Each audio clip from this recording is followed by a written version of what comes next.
imagem como essa, por exemplo. O que essa imagem traz de informação importante para nós? Bom, quando você olha para uma imagem como essa daqui, nessa aqui, você consegue ver uma onda quadrada que tipicamente está ali num sinal digital, o famoso sinal 0 e 1. Ativado, desativado, nível high, nível low, tá bom? Neste caso, supondo que este sinal com nível alto e baixo, naturalmente, possui um nível lógico de 1 e 0, com tensão máxima de 5 volts e mínima de 0 volts, tá?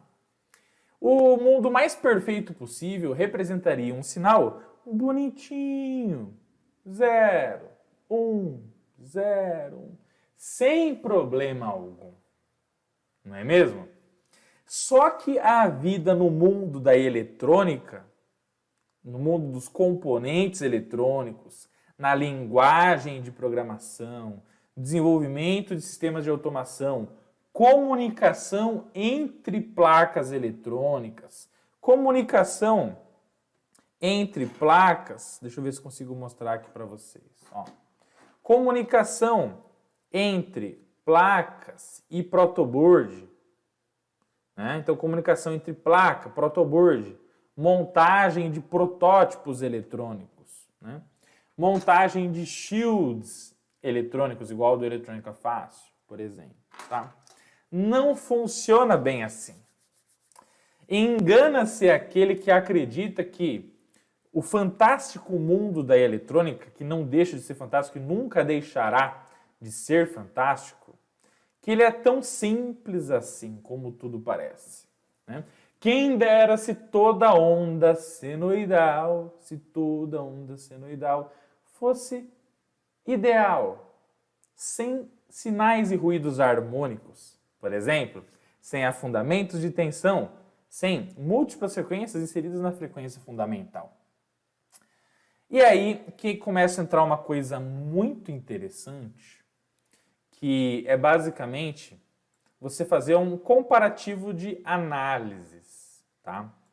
Então, por exemplo, quando você pega o multímetro, tá bom? Então você começa, no fantástico mundo da eletrônica tal, testo continuidade, testo resistência, meço a tensão, 127 volts, meço 5 volts, então você está lá usando o famoso multímetro, né? E aí quando você entra para usar multímetro e tal, você começa a ver múltiplos tipos de multímetros de diversos modelos, de diversos tipos. E aqui a gente não está para debater sobre isso. Eu não quero debater sobre isso. Eu quero debater sobre qual é o melhor multímetro, sobre qual não é, enfim, entre muitas outras coisas, tá? Não é este o foco, tá? Eu tô aqui para falar um pouco para vocês sobre, basicamente, você ficar atento às grandes diversidades de grandezas que um multímetro pode medir em relação a um osciloscópio. Por exemplo, quando você pega um multímetro, olhou para ele, ele mostra um valor para você. 5 volts, 24 volts, 127 volts. Beleza, espetacular. Então, a gente consegue fazer com o multímetro análise quantitativa.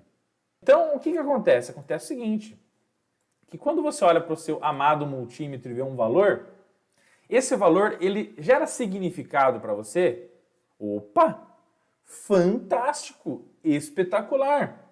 Então, medir a tensão de alimentação, por exemplo, lá a gente está fazendo a medição da alimentação do Arduino Uno ou do Atmega 328, que está na protoboard. Meço o pino de VCC dele. Deu 5 volts. Espetacular. Beleza? Então, quando você pega e faz essa análise com um multímetro, o multímetro vai marcar um valor para você. E este valor, ele vai gerar um significado quantitativo. E aí você vai falar, mas 5 volts tá bom? Tá bom.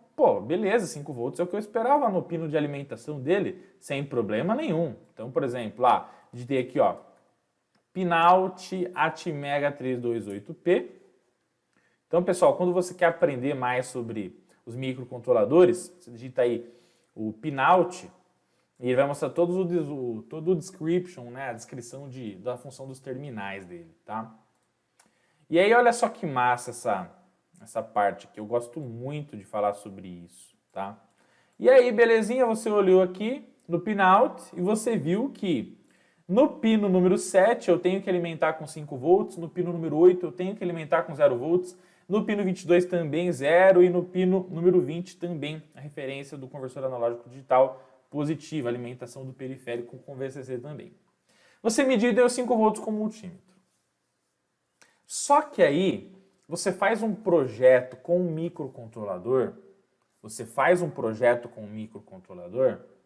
ele começa a resetar do nada. Quantas vezes já aconteceu comigo? Quantas vezes já aconteceu comigo? E sempre acontece, tá? Quando você faz um projeto e você acaba usando uma fonte de alimentação que não tem uma estabilidade, que não é tão estável quanto você esperava, não era tão linear quanto você esperava. E aí você esperava, putz, uma fonte linda, incrível, maravilhosa, que ia manter para você uns 5 volts o mais reto possível, corrente contínua pura. Só que quando essa fonte é exigida dela uma determinada corrente, ela pega e arria a tensão. Então gera o quê? Um vale, um afundamento de tensão. Ou também quando você pega e começa a energizar indutores com o seu projeto. Indutores com o seu projeto. E aí, meus amigos, quando você energiza um indutor em corrente contínua, em tensão contínua na sua bobina, para que ele gere o campo eletromagnético, o contato abre e fecha, e que isso possa gerar trabalho para você, ligando uma lâmpada, ligando uma fita de LED, ligando um motor trifásico, ligando o que você quiser. Toda vez que você energiza a bobina do indutor, você carrega o indutor com o quê? Com campo eletromagnético. E aí, passou a corrente por um indutor, gera ao redor dele um campo eletromagnético. Quando você tira a energia dele, todo aquele campo eletromagnético estava armazenado nas espiras do indutor. Então ele vai tender a ir embora, ele vai tender a se expelir, ele vai tender a ir embora. Falou, eu vou embora daqui. Vai embora. Só que quando o campo eletromagnético armazenado nas espiras do indutor, na bobina, vai embora, ele basicamente vai gerar uma corrente elétrica induzida no sentido contrário ao natural que ele foi alimentado, gerando a famosa força contra-eletromotriz. E essa força contra-eletromotriz que estava lá na bobina, basicamente através do campo eletromagnético que vai embora, ela, dependendo da indutância, da capacidade de você gerar campos eletromagnéticos em função da passagem da corrente elétrica, enfim, do núcleo, da quantidade de espiras, enfim. Você pode induzir uma força contra-eletromotriz, ou seja, uma tensão reversa com polaridade contrária, que pode chegar de 5 até 10 vezes mais tensão do que naturalmente essa bobina foi alimentada. E isso é coisa de louco. Se você contar isso daí para uma pessoa e ela basicamente não viu ainda na prática, não estudou, não utilizou o osciloscópio para fazer tal checagem e tal análise, ela vai falar assim, Rodolfo, você é um grande mentiroso. Você está de brincadeira, cara. Como isso é possível? Tá? Você liga com 24 volts um relé, você está querendo dizer que ele pode gerar um pico de 240 volts reverso, então, no momento que ele está sendo desligado? Se eu ligar um relé de 5 volts na bobina, ele pode gerar para mim 50 volts negativo. Tá? De 5, né? De 5 vezes a 10 vezes. De 25 a 50 volts negativo no momento que ele está sendo desligado. Se eu contasse isso para vocês e não mostrasse esse trechinho aqui, vocês poderiam dizer para mim, então, que até que eu sou um pouco mentiroso. Então dá uma olhadinha aqui, ó. Nesse momento aqui, então, nós temos aí basicamente, olha só, ok? Nós temos um relé que está sendo alimentado, tá? Então, olha só, eu estou ligando, desligando, ligando, desligando. Só que agora eu vou ligar e desligar ele em alta velocidade. Olha só, então agora está em nível 0, ele está totalmente desligado. Liguei, aí eu vou desligar, liguei, desliguei. E agora eu vou fazer pulsos em alta velocidade, tá? Dá uma olhada no que vai acontecer, pessoal.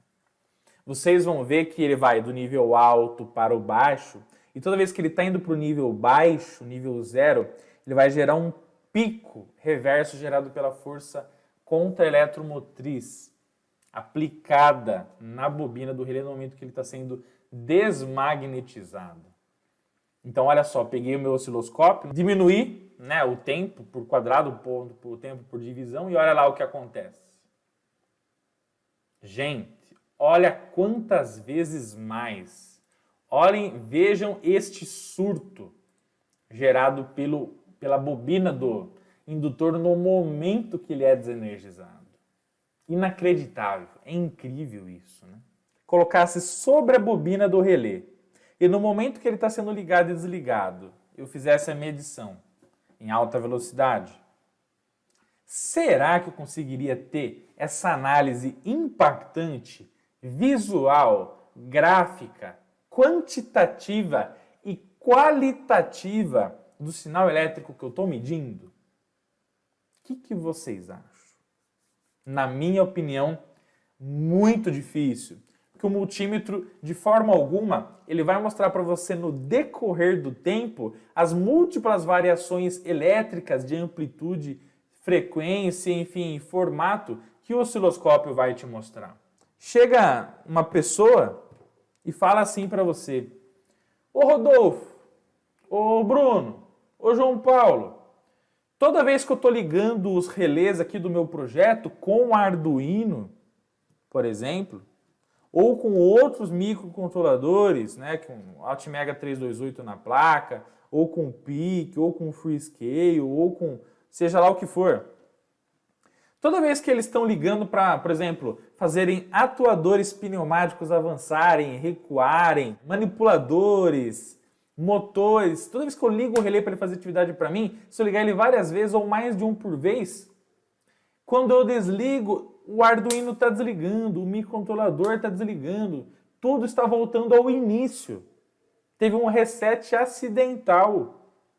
Por que isso está acontecendo? Aí você pega o seu multímetro, vai, mede a tensão de alimentação, mede... aqui ó, tá dando 5 volts, aqui tá dando 24 volts ali, tal, na carga. E aí? Como que você vai fazer para, ao longo do tempo, você fazer uma análise gráfica e checar o que de fato e onde pode estar dando o problema?